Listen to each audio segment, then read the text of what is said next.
வணக்கம் நண்பர்களே, நம்ம எய்ம்ஸோமில் இன்றைக்கி நம்ம பார்க்க போகிறது தீபாவளியோடைய ஸ்பெஷல் பலகாரம் சுவியம். இது நான் 2 விதமாக செஞ்சு காட்ட போகிறேன். ஒன்று பாசி பயிர் வச்சு, இன்னொன்று கடலை பருப்பு வச்சு எப்படி பண்ணுறதுன்னு பார்க்கலாம். இதுக்கு நான் 1 கப் உளுந்தும் 1/2 கப் பச்சரிசியும் எடுத்து வச்சுருக்கேன். இது ரெண்டையும் ஒரு பெரிய பவுலில் போட்டு 1/2 மணி நேரம் தண்ணி ஊற்றி ஊற வச்சுக்க போகிறோம். இது ரெண்டும் நல்லா ஊறினதுக்கப்புறம் மிக்சியில் நல்லா அரைச்சி எடுத்துக்கோங்க. அதோட 1/4 டீஸ்பூன் உப்பு சேர்த்துக்கிறேன். சேர்த்து நல்லா கலந்து விட்டுக்கோங்க. பக்குவம் பாருங்கள், ரொம்ப தண்ணியாகவும் இருக்கக்கூடாது, ரொம்ப கெட்டியாகவும் இருக்கக்கூடாது, இந்த அளவு தான் இருக்கணும், பார்த்துக்கோங்க. இன்றைக்கி நான் 1/2 கப் பாசி பயிர் எடுத்திருக்கேன். இதை தண்ணியில் நல்லா வேக வச்சு தண்ணி இல்லாமல் வடித்து எடுத்து வச்சுருக்கேன். இந்த பக்குவத்தில் வெந்திருக்கணும், பார்த்துக்கோங்க. அதே மாதிரி கடலைப்பருப்பு 1/2 கப் எடுத்திருக்கேன். அதையும் தண்ணியில் நல்லா வேக வச்சு தண்ணி இல்லாமல் வடித்து எடுத்து வச்சுருக்கேன். 1 கப் தேங்காய் துருவினது எடுத்து வச்சுருக்கேன். 2 கப் வெல்லம் எடுத்திருக்கேன். இன்றைக்கி நம்ம 2 விதமாக செஞ்சு காட்டுறதுனால ஒவ்வொரு இதுக்கும் ஒவ்வொரு கப்புங்கிற விதத்தில் நான் எடுத்து வச்சுருக்கேன். உப்பும் ஏலக்காய் தூளும் தேவையான அளவு எடுத்துக்கோங்க. ஒரு பெரிய பவுல் எடுத்துகிட்டு நம்ம வேக வச்சுருக்கிற பாசி பயிர் சேர்த்துக்கிறேன். அதோட வெல்லம் சேர்த்துக்கிறேன். 1 கப் ஏலக்காய் தூள் சேர்த்துக்கிறேன். 1 பிஞ்ச் உப்பு சேர்த்துக்கிறேன்.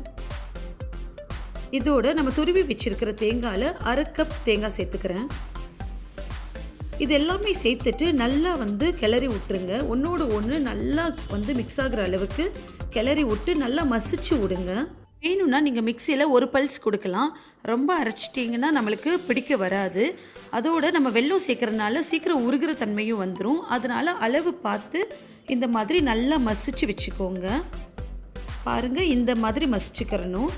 இப்போ நம்ம மசிச்சு வச்சுருக்கிற அந்த பாசி பயிரை கொஞ்சம் கொஞ்சமாக எடுத்து உருட்டி வச்சுக்க போகிறோம்.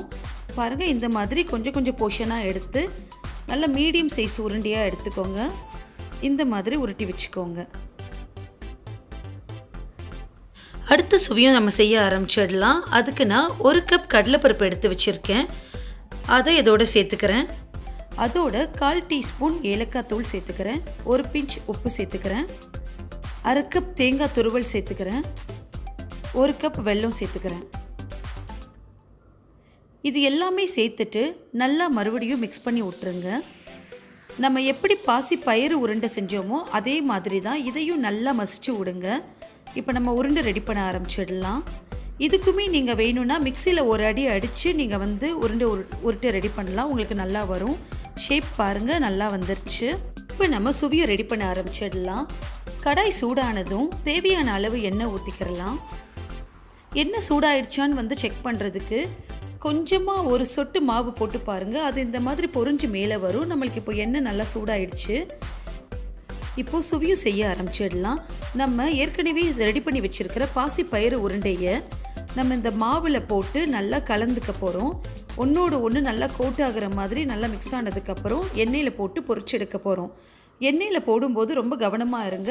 கையை எண்ணெயில் பற்றாமல் பார்த்துக்கோங்க. இது ஒரு 5 நிமிஷம் மிதமான சூட்டில் வேகட்டும். ரொம்ப ஹை ஃப்ளேமில் வச்சிங்கன்னா தீஞ்சிடும். ஒரு பக்கம் வெந்துருச்சு. பாருங்கள் எவ்வளோ அழகாக வெந்திருக்குன்னு. மறுபடியும் திருப்பி போட்டு 5 நிமிஷம் மீடியம் ஃப்ளேம்லேயே வேகட்டும்.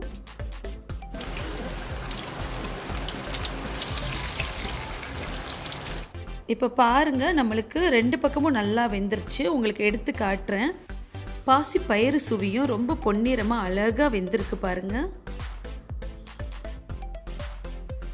இன்னொரு பவுலுக்கு நம்ம மாற்றி வச்சிடலாம். அடுத்ததாக கடலைப்பருப்பு உருண்டை சுவியும் செய்ய ஆரம்பிச்சிடலாம்.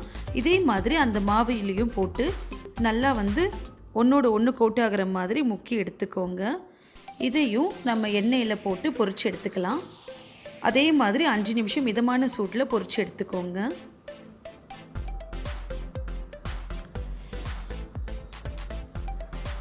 பாருங்கள், இந்த மாதிரி நம்மளுக்கு வேகும்போது சில சமயம் ஒன்றோடு ஒன்று ஒட்டிக்கிறது வாய்ப்பு உண்டு.